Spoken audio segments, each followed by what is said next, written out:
Occupational English Test. Sample Test 2. Listening Test.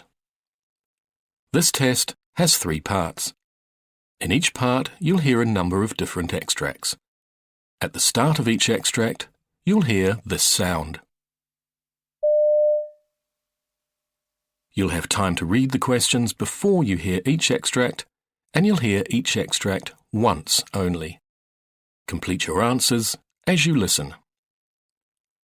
At the end of the test, you'll have 2 minutes to check your answers. Part A. In this part of the test, you'll hear 2 different extracts. In each extract, a health professional is talking to a patient. For questions 1 to 24, complete the notes with information you hear. Now look at the notes for extract 1.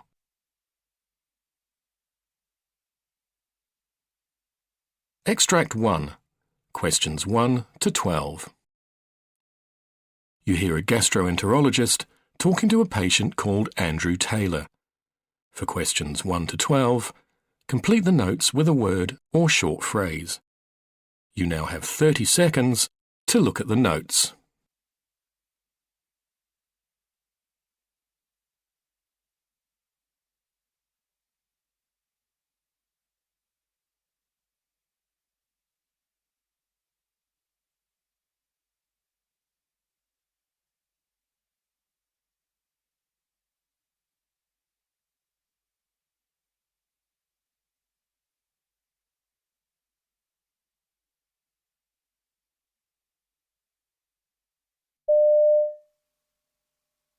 Good morning, Mr. Taylor. Now, you've been referred to me because it's possible that you're suffering from irritable bowel syndrome or a related condition? Yes, that's right. Okay, could you start by giving me some background? This has been going on for many years. After meals, I've always tended to get heartburn, but I found that pretty easy to deal with by taking antacids from the pharmacy. But a year ago, things suddenly got worse, and there were other problems I started to notice. The symptoms vary a lot, and they can be quite hard to describe exactly, but the main problem is bloating. I see. I need to tell you about some other things related to my stomach. Mm-hmm. Although this isn't something that happens every day, I've been suffering from constipation in the last month. In the past, I've had the opposite problem and would rush to the toilet several times a day. Mm. I just never know how I'm going to feel from one day to the next. It's the way the symptoms are so unpredictable that I hate. Mm. It's hard to plan my life. Were there any other symptoms unrelated to your stomach and bowel? Well, I have a skin condition that can flare up, and I know this could be related to irritable bowel syndrome. Mm-hmm. And the odd thing is that I often have migraines more or less at the same time as the stomach discomfort, and these can go on for days. It's strange, and I didn't at first think it was anything to do with my stomach problems. Have you noticed anything that can intensify the symptoms in any way? Well, I have a very demanding job as an accountant. I don't know whether this has a bearing on anything, but there's a chance I might lose my job in a reorganization of my department, so that's obviously something that's making me anxious. I don't know what's going to happen. What's the worst effect the condition has on you? The problem isn't just that it's nearly always on my mind unless there's some pretty big distraction, but also that it's so draining. What I mean is I often feel that I've got no energy at all. I just want to sit around and do nothing when I get home from work, to be honest. I go to bed tired, but I'm frustrated because I have insomnia much more than I ever did before. I wouldn't say I've been suffering from depression, but a condition like this can make you feel rather down. Right. And I understand that you've investigated the possibility that your diet's responsible for your condition. Can you tell me about this? I was told by a nutritionist I saw that people with irritable bowel syndrome often don't eat enough fibre. In my case, I don't feel that's an issue. I've followed the nutritionist's advice about taking more fluids during the day, especially water, and accept that in the past, maybe I didn't do that enough. It's hard to say whether that's made a difference, but possibly it's caused a slight improvement. Uh-huh. I'd read that dairy products can make things worse, so I tried cutting them out, but I wasn't convinced it made any difference. I've cut back on caffeine, though not much, actually. I also paid for extensive food allergy tests, but they didn't show anything major, so that's not an area my doctor thought was worth investigating further. What medications have you tried? Well, I took something called an antispasmodic, Yep. which my GP says helps to relax the muscular contractions which move food through the gut. But, to be honest, I don't think it made much difference in my case. Have you taken anything else? Well, I've been given antidepressants, and I'm giving them a go. I wasn't sure I completely understood the reasons. Okay, well, a drug like that targets the signals being sent to and from the nerves in the digestive system. It has a calming effect on the muscles there. Mm-hmm. Do you find that this drug was effective? Yes, I'd say it was on the whole.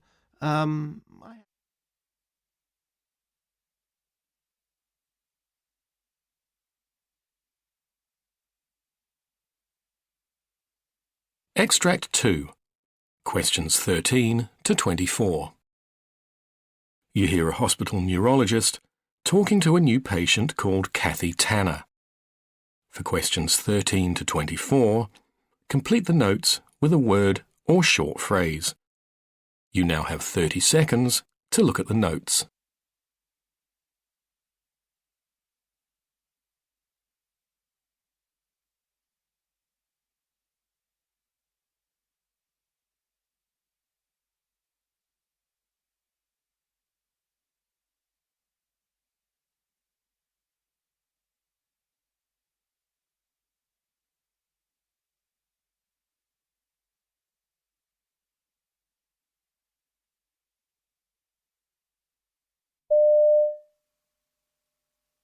Hello, Mrs. Tanner. Pleased to meet you. Hello. Do you mind if we start off by getting some background to your condition? Just in your own words, could you talk me through the reason you're here and how it all started? Oh, please, call me Kathy. Right. So, until 2 years ago, my husband was in the army. Right. We lived off base, and I had a job which involved a lot of driving. Mm-hmm. Whenever I was in the car, I noticed that my neck would get pretty stiff at times. Right. It was hard to turn my head. To cut a long story short, when my husband left the army, we moved to a new house. My neck pain was still a problem, so I decided to visit an osteopath. Right. He tried to fix the problem by a neck adjustment, but actually it just made things worse. Oh, dear. I found I was losing flexibility in my neck. I began to use a heat pad, which did help at first. Good, but so not for long? No.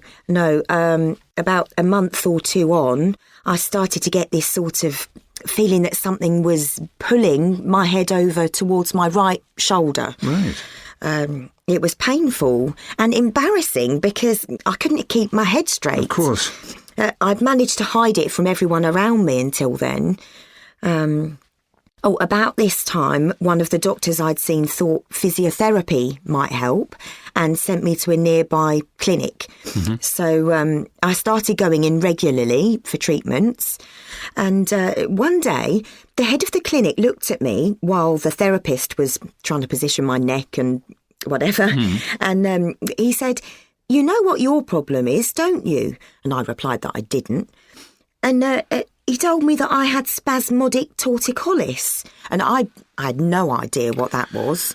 So what happened then? So he says, "Oh, it's untreatable. You just have to learn to live with it." I went home in pain, feeling depressed and hopeless. Yes, of course. He was just so unsympathetic and unhelpful. Well, I'm sorry to hear this. Thanks. So my diagnosis of spasmodic torticollis was in June. So I began to research, what I could do. I tried chiropractic treatment until December. It cost a fortune, but did no good. Oh, dear. The pulling and pain continued to increase.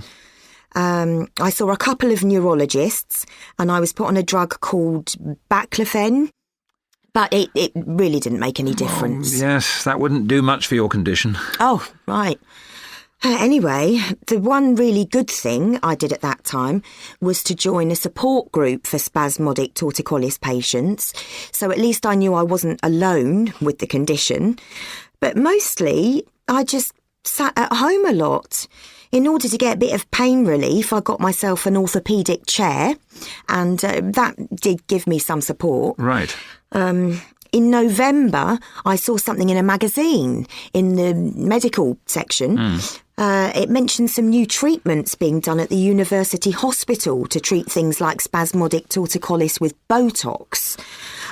We mentioned this to our GP, got a referral, and in December I had the first injection in my neck. And how did the treatment go? Well, the injections really helped the pain, you know. My head returned to almost a normal position. Right. It did give me a few problems, like problems swallowing, but that was okay. I thought I'd received a miracle cure. I was devastated when everything started to come back like before, and I went back to the hospital in May. At this time, the results weren't quite as good. Even though they'd upped the dosages, I ended up having 9 lots of injections, plus the, various oral medications. So I can't remember what they were. No, it doesn't matter. But nothing really made much difference. I just got more and more confused, and loss of memory became a problem too. Just for pain relief, they ended up giving me a pump so I could give myself morphine. Finally, I saw something in my ST support group's magazine about a relatively new type of surgery being done by a local neurologist, and that would be you. So here I am. And we will do our best to help you. Now, just a few more questions.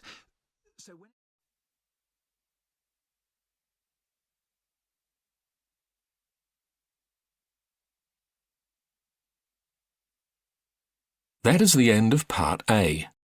Now look at Part B.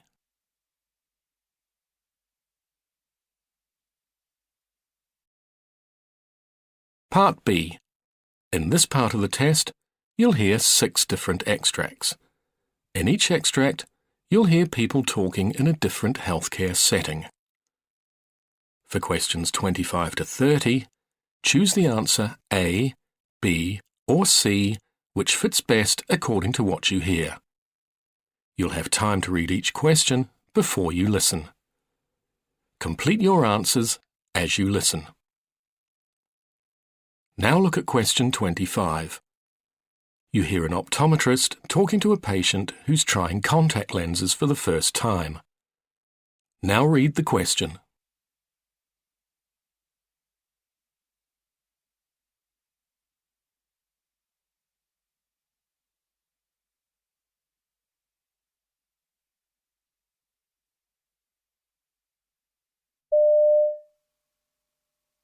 Now, you've had the lenses in for a few minutes. How are they feeling? Not bad. I thought I'd feel them actually touching my eyes, that they'd be sore or prickly, but I can't feel much at all.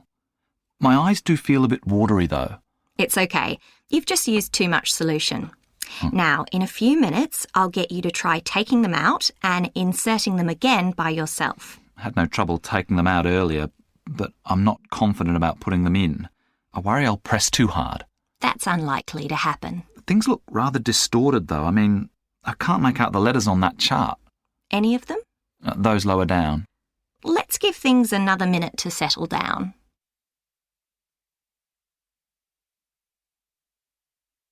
Question 26. You hear a nurse asking a colleague for help with a patient. Now read the question.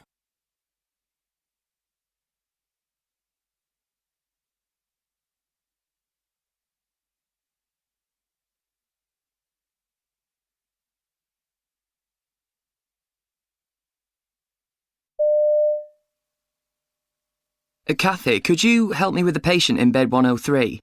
The woman who had surgery 2 days ago. Oh, yes, she's due for discharge today, isn't she? Does her pain relief need topping up again? I thought she wasn't very comfortable this morning. Oh, she's on a reasonably low dose, but she's coping. She needs her chest drains removing, though, and she's got herself into a bit of a state. Ah, well, that's a two-person job anyway, so I'll come with you. Has the consultant seen her? I know there was some concern yesterday about her condition and the level of the fluids draining into the bags. Oh, he's cleared her for removal of them today, but I think some reassurance might be needed first. Right. I might just check her analgesia and give her more before we go ahead. Okay.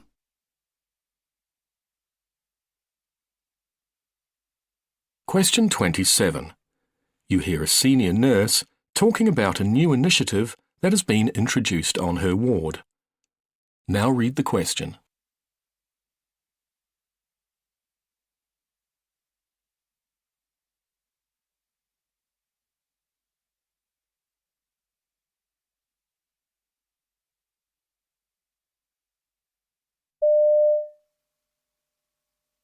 One of our key priorities is improving communications between staff, patients and patients' families. We recently introduced a scheme called Dear Doctor, which involves giving each patient a card where they can make a note of any questions or concerns that they themselves have. They can also talk to their families during visiting time, or even on the phone, and see if there's anything else they'd like to add. The cards are then collected and given to the doctor before the ward round. We're really pleased with the response. Patients used to say that they only thought of the things they felt they needed to discuss when it was too late, so the cards give them a better chance to bring up whatever's on their minds. In fact, it's been so successful that we're going to roll it out on all wards in the hospital.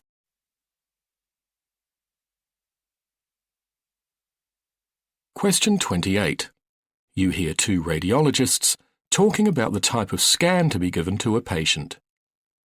Now read the question.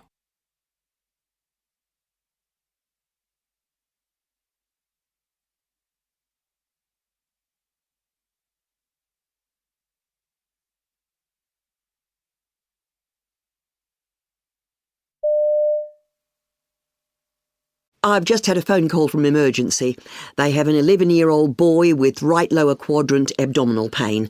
They're concerned about appendicitis, and they'd like to order an abdominal CT for him. Do you think that's a good idea? I was thinking maybe we should recommend an abdominal ultrasound, because then we can spare him the radiation.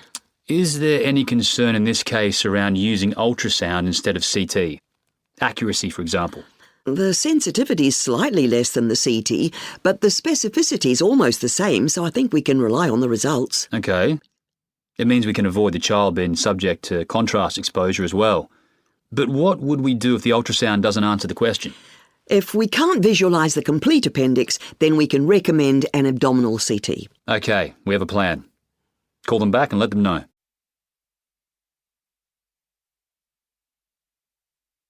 Question 29. You hear part of a surgical team's briefing. Now read the question.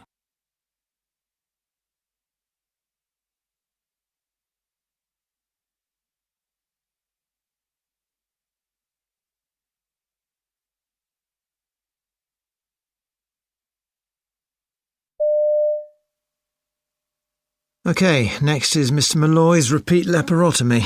Any anaesthesia issues? We don't expect any particular problems. He's relatively fit and well, except for his epilepsy, which is under good control. His BMI is 35. But will we need the obesity bed? It shouldn't be an issue. And what about the epilepsy post-operative management? He's taking his oral medications, and we can use an IV if necessary. I know he was in a lot of discomfort after his last surgery, and this time he's going to need a larger midline incision. It may be worth thinking about an epidural. He's certainly at the extremely low edge in terms of pain threshold.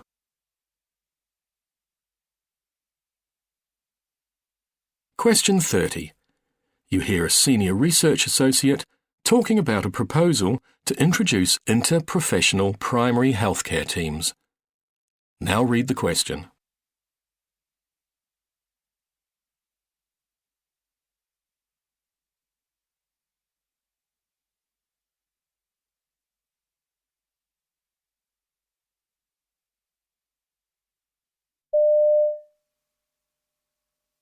We're looking at opportunities to improve the effectiveness of health and healthcare systems here in Canada.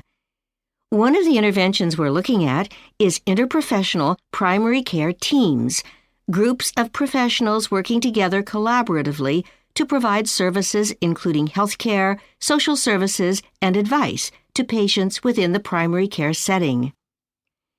There's evidence that teams like these can improve chronic disease outcomes, including diabetes, hypertension, and heart disease, as well as mental health problems. There's also evidence that improvements can be made in terms of both access to and coordination of care. Now, the extent to which these teams could affect the costs of healthcare in such areas isn't quite clear within the evidence, but the work we're doing aims to address such issues while looking at the challenges of implementation and evaluation.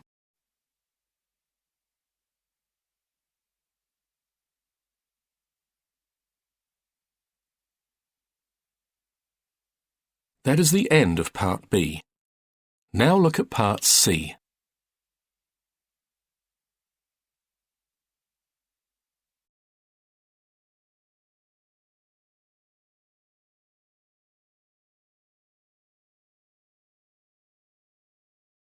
Part C.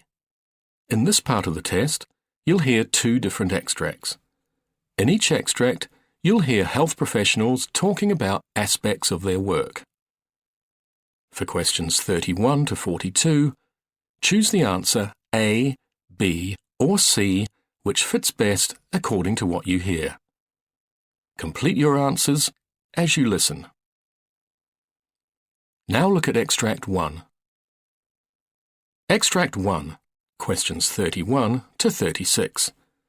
You hear a presentation by a specialist cancer nurse called Sandra Morton, who's talking about her work with prostate cancer patients, including a man called Harry. You now have 90 seconds to read questions 31 to 36.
My name's Sandra Morton and I'm a specialist cancer nurse, helping cancer patients deal with their diagnosis and treatment. I'd like to tell you about the type of work I do, and particularly about one of my patients, recently diagnosed with prostate cancer. Let's call him Harry, to illustrate the sort of things I get involved with. Now, before we get on to Harry, I'll give you a bit of background. Clearly, my job covers many aspects of patient care, but what's the priority? Firstly, prostate cancer is in fact the most common cancer in men in the UK, with over 40,000 new cases diagnosed every year. That's a staggering number. One problem is that this type of cancer actually develops very slowly, so there may be absolutely no sign that you have it for years. So, if we're going to reduce the number of cases, it's vital that people like me get the word out to as many men as possible, that we tell them how to spot the signs of prostate cancer, like an increased need to urinate or straining while urinating. Unfortunately, the cancer can be at an advanced stage by the time patients come in for tests, at which point the available treatments are far less effective. So, let me tell you a bit more about my patient Harry. Like many middle-aged men, Harry was offered a routine health check at his local doctor's surgery. As far as he was concerned, he had no particular health problems or obvious symptoms at the time, and so he almost ignored the invitation. But he'd promised his family he'd look after himself. His wife had died of ovarian cancer some years before, so he felt obliged to go. It was during his appointment that, based on a few symptoms he mentioned, Harry's doctor decided that he'd need further investigation for prostate cancer and referred him to a specialist clinic at the hospital. Harry's trip to the clinic started with a routine blood test, which initially showed a slightly low haemoglobin level. A further test then revealed that his PSA, the prostate-specific antigen, was high at 20. He then saw a urology consultant who conducted a digital rectal examination and biopsy. A procedure that I always try to explain to patients may be uncomfortable, but is entirely necessary. In fact, though, Harry said the 3-week interval between having a biopsy taken and hearing the outcome was far more of an ordeal. Harry told me that when he went to see the consultant to get his results, he immediately sensed he was in trouble. Although the consultant was very considerate in delivering the news, unfortunately the indications were that Harry did indeed have prostate cancer. He was assured that the cancer was low-grade and not aggressive. Harry had suspected the worst, and though he'd tried to prepare himself for it by doing some online research, finally hearing that confirmation was still a shock. In fact, the very mention of the word sent Harry into panic, which was very unlike him. So at the time I first met him, he was very vulnerable and grateful to have someone to talk to. Of course, the response to the illness amongst prostate cancer patients like Harry can vary enormously. I've dealt with some men, for example, who haven't really realised the importance of keeping up their medication because they've felt relatively well, especially if they've been experiencing unwanted side effects. Unfortunately, though, any break gives the disease the perfect opportunity to spread into the bones, making it much more difficult to treat and a successful outcome less likely. And some treatments do cause some unfortunate effects, such as erectile dysfunction, which some men really feel uncomfortable discussing, because it's a sensitive issue. Other patients have mentioned that even though they've been given a lot of help, it's still difficult to weigh up the pros and cons of the various treatment options they're offered, from ultrasound or radiotherapy right through to radical prostatectomy. So responses like these need to be taken into account by specialist nurses when talking to patients. For me, these factors really underline the importance of the community follow-up clinics we have in my area, which address many of these issues in the provision of healthcare for cancer patients. Staff at these clinics see patients during their recovery and only send them back to hospital for treatment if they develop significant new symptoms. Seeing patients in the clinics means that staff get to know each patient and build a relationship with them, which enables nurses like me to dispense advice and answer questions.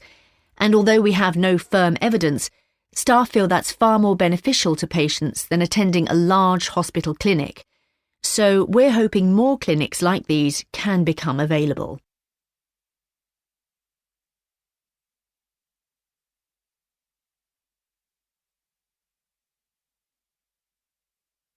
Now look at Extract 2. Extract 2, questions 37 to 42. You hear a neurologist called Dr. Frank Madison giving a presentation about the overuse of painkillers. You now have 90 seconds to read questions 37 to 42.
I'm Dr. Frank Madison, and I'm a neurologist with a special interest in the overuse of painkillers, particularly of opioids, something experts are now calling the silent epidemic. Now, we've all seen the stereotypical images of addicts hooked on recreational drugs, but addiction to painkillers like opioids has a much less familiar public face. From what I've seen, one reason for this is that the range of people affected makes them less easy to pigeonhole. I mean, there's no typical age, social class, and so on. And of course, most people seeking help for opioid overuse were initially prescribed the medication by their own doctors for pain relief. This highlights a major part of the problem. Physicians often pay little attention to the possible risk of addiction. They need to look carefully at patients' personal histories and assess the risk, considering things like depression and anxiety disorders, before prescribing opioids.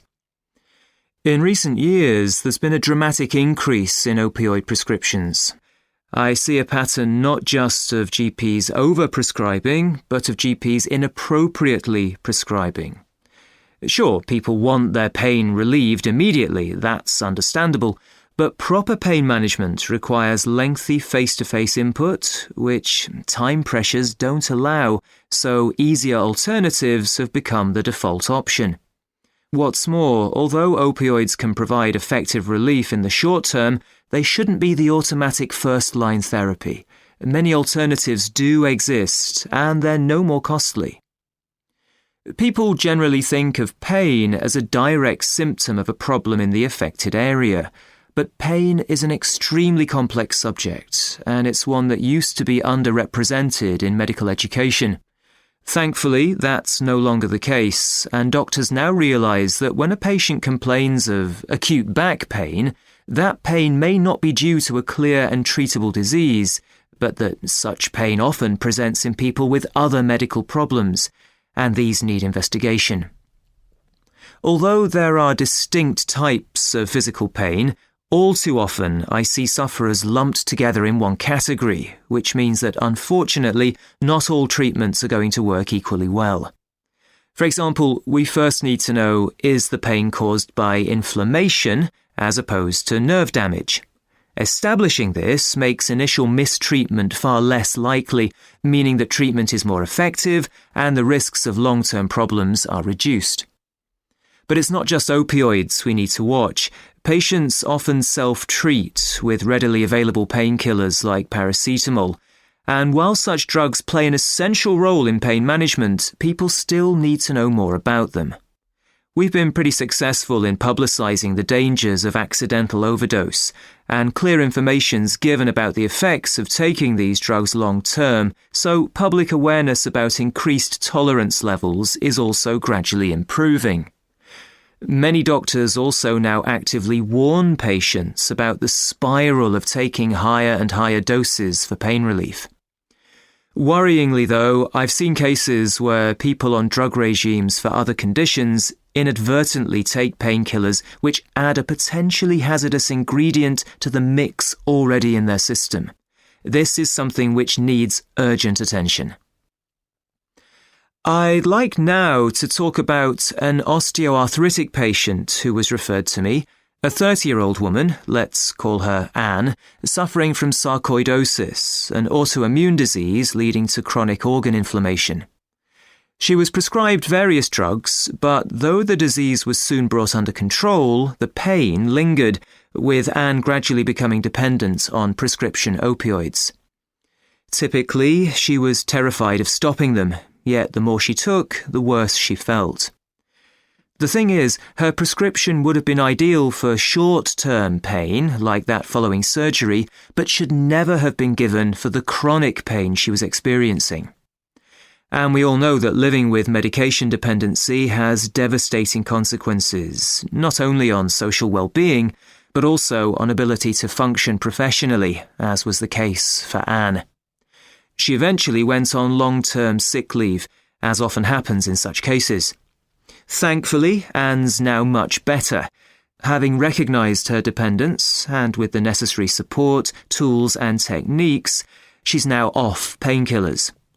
The crucial thing is to prevent dependence in the first place. Anne's GP prescribed opioids in good faith, aiming at pain reduction, but failed to set an end date for these. He hadn't anticipated the possibility of eventual drug reliance, this being new territory to him. Anne couldn't hide the visible results of the quantities she was eventually taking, so her GP questioned her about intake. She reluctantly admitted supplementing her prescription from sources like friends and family, something her GP had suspected but hadn't investigated. Anne now realises that drugs weren't fixing her problem, and though withdrawal took several tough months, her determination to succeed has paid dividends.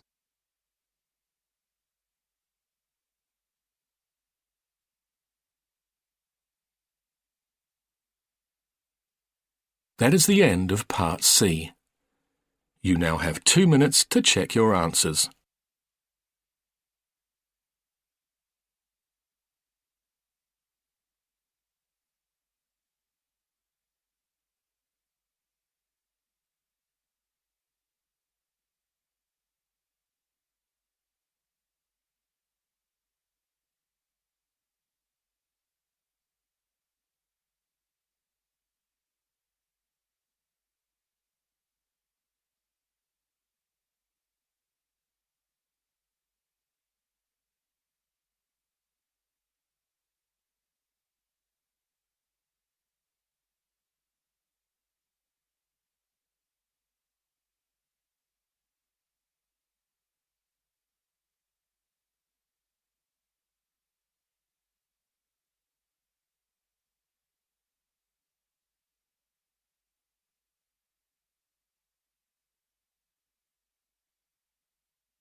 That is the end of the listening test.